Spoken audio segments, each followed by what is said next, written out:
하루를 살아가는 아침 묵상 1월 26일 오늘의 본문은 여호수아 17장 7절에서 18절입니다.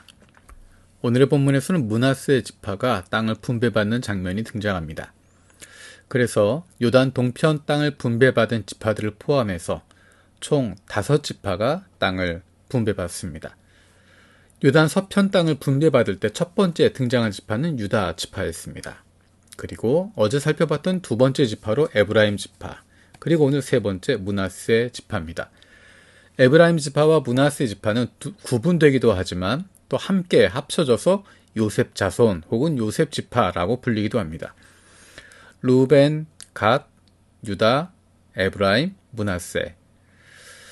레위 지파에겐 땅을 분배하지 않았기 때문에 땅을 분배할 때는 요셉이라고 하지 않고 에브라임과 므낫세를 나누어서 한 몫을 받도록 나누었습니다. 그래서 땅을 분배할 때는 레위 지파를 빼고 에브라임과 므낫세를 포함시켜서 12지파로 나누게 됩니다. 그래서 5지파는 땅을 분배받았지만 나머지 7지파는 땅을 분배받지 않았습니다.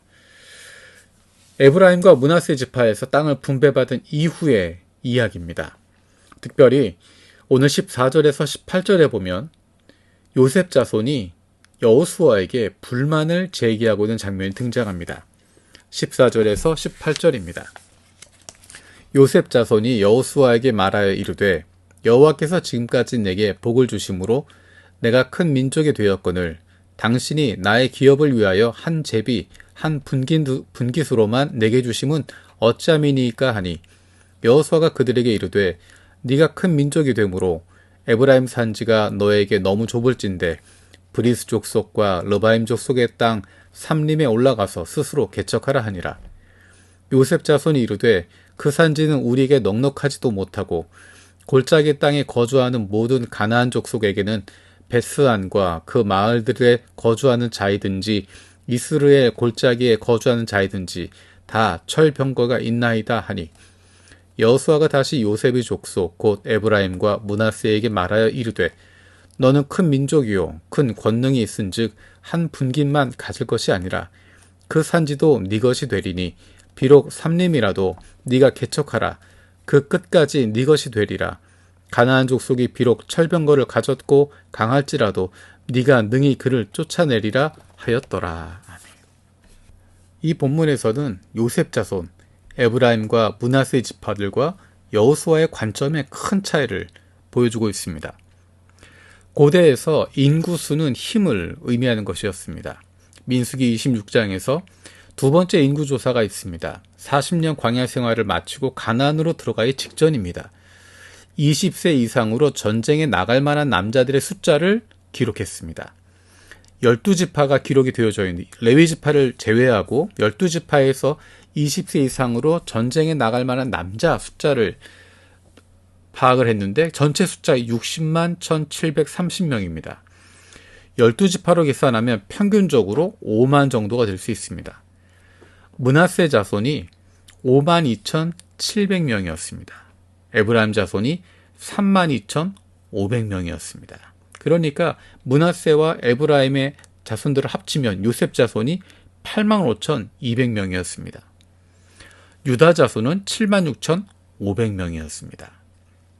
이스라엘 역사 가운데 요셉 지파, 에브라임과 므낫세, 그리고 유다 지파, 이 둘은 이스라엘 역사에서 굉장히 중요한 위치를 차지하게 됩니다. 가나안 땅 분배, 그리고 그 이후의 역사에서도 굉장히 중요한 역할을 감당하고 있는 갈등을 가지고 있는 그런 관계로 등장하게 됩니다. 오늘 본문에 보면 에브라임 므낫세 지파가 요셉 자손들이 불만을 토로하고 있습니다. 그 이유는 그 앞에 있었던 유다 자손이 받았던 땅과 비교해서 자신들을 보고 있는 것입니다. 유다와 비교해서 우리가 가진 것이 적다라고 보는 것입니다. 요셉 자손의 모습을 보면서 에브라임과 므낫세 지파의 모습을 보면서 우리가 힘에 대해서 가지고 있는 두 가지 착각을 살펴볼 수 있습니다. 첫 번째는 힘을 가졌다고 리더가 되는 것은 아니다라는 것입니다. 조금 전에 이야기했던 것처럼 요셉 자손은 에브라임과 므낫세를 합친 요셉 자손은 이스라엘 가운데 가장 많은 숫자를 가지고 있습니다.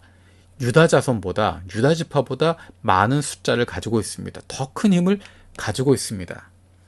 그래서 하나님께서 그들에게 복을 주셔서 그들이 그렇게 큰 민족이 되도록 해주셨는데, 어떻게 보면 가장 큰 힘을 가졌기 때문에 리더가 되어야 할 텐데 그들은 리더로서의 모습을 갖지 못하고 있습니다.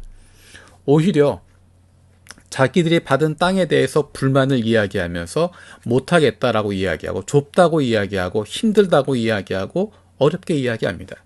사실은 더 적극적인 모습을 가질 수 있는데, 갈렙처럼 힘들고 어려운 것을 감당하려고 하는 모습을 갖는 것, 그것이 참된 리더의 모습일 텐데, 요셉 자손들은 더 많은 것을 얻고자 하고, 더 쉬운 것을 얻고자 하고, 자기들에게 주신 힘을 사용하지 못하고 그 힘을 가지고 권리처럼 누리고자 합니다. 더 많은 것을 얻고자 하는 성숙하지 못한 모습을 보여주고 있습니다. 힘을 가졌다고 해서 그가 리더가 되는 것은 아니라는 것입니다. 두 번째는 힘을 가지는 것과 능력을 가지는 것은 다르다라는 것입니다. 재미있는 것은 어제 읽었던 16장 10절에 보면 에브라임의 이야기입니다. 에브라임이 자기들이 받은 땅에서 가나안 족속을 쫓아내지 않았습니다. 어떻게 표현되어져 있냐면 16장 10절에 그들이 게셀에 거주하는 가나안 족속을 쫓아내지 아니하였으므로 가나안 족속이 오늘까지 에브라임 가운데에 거주하며 노역하는 종이 되니라. 힘이 없어서 못했다라고 하지 않습니다. 오늘 12절에 보면 므낫세 자손이 그 성읍들의 주민들을 쫓아내지 못함에 가나안 족속이 결심하고 그 땅에 거주하였다라고 이야기했습니다. 힘이 없어서, 에브라임 지파가 힘이 없어서 못 쫓아낸 것이 아니라 의지가 없었던 것입니다. 굳이 쫓아낼 필요 없다라고 생각한 것입니다. 하나님의 명령보다 자신들의 현실적인 이익을 우선시하고 있었기 때문에 그들을 쫓아내지 않았던 것입니다. 그리고 그들은 이야기합니다. 이 산지는 여호수아가 요셉 자손에게 준 그 땅을 이야기하면서 여기는 넉넉하지 못하다. 더 넓은 곳을 달라. 여호수아가 이야기합니다. 너희가 그곳을 정복해라. 그 땅을 가지면 된다.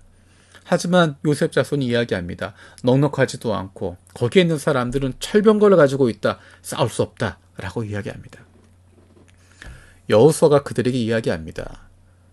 너희는 큰 민족이고 큰 권능이 있다. 그 산지도 네 것들이 될 것이다. 비록 살림이지만 네가 개척해라. 그 끝까지 네 거가 될 거다. 그리고 가나안 족속이 비록 철병거를 가졌고 강할지라도 네가 능히 그를 쫓아낼 수 있다. 라고 이야기합니다. 사람의 숫자가 아니라 하나님의 능력을 의지하는 것이 중요하다는 것입니다. 성경에 나온 많은 인물들이 그렇습니다. 다윗이 그렇습니다. 자기 힘이 아니라 하나님을 의지하고 그분이 함께 하실 때 진정한 능력이 나타나게 됩니다. 힘을 가지는 것과 능력을 갖게 되는 것은 다른 일입니다. 진정한 힘이 있는 사람은 다른 사람들을 섬길 때 그 힘이 나타나게 됩니다. 다른 사람들을 섬길 수 있는 사람, 나서서 굳은 일, 힘든 일을 도맡아서 해줄 수 있는 사람, 다른 사람 앞에 서서 연약한 일을 도와줄 수 있는 사람, 그가 진정한 힘을 가지고 있는 사람입니다.